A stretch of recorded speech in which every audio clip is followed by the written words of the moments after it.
নমস্কার, আমি নম্রতা মারিক।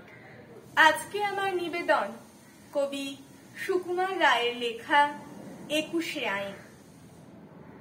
শিব ঠাকুরের আপন দেশে আইন কানুন সর্বনেশে, কেউ যদি যায় পিছলে পড়ে বেদা এসে পাকড়ে ধরে।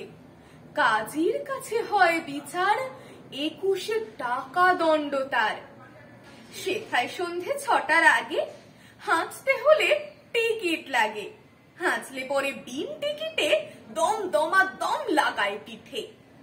কোটাল এসে নস্যি ঝাড়ে, ২১ দফা হাঁচিয়ে মারে। কারুর যদি দাঁতটি নড়ে, ৪টি টাকা মাসুল ধরে। কারুর যদি গোঁফ গজায়, ১০০ আনা ট্যাক্স চাই।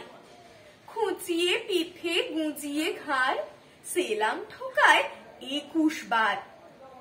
চলতে গিয়ে কেউ যদি চায় এদিক ওদিক ডাইনে বাঁয়ে, রাজার কাছে খবর ছোটে, পল্টনেরা লাফিয়ে ওঠে। দুপুর রোদে ঘামিয়ে তাই ২১ হাতা জল গেলায়। যেসব লোকে পদ্য লেখে, তাদের ধরে খাঁচায় রেখে কানের কাছে নানান সুরে নামটা শোনায় ১০০ উড়ে। সামনে রেখে মুদির খাতা, হিসেব কষায় ২১ পাতা। হঠাৎ শেখায় রাত দুপুরে, নাক ডাকালে ঘুমের ঘোরে, অমনি তেরে মাথায় ঘষে, গোবর গুলে বেলের কষে।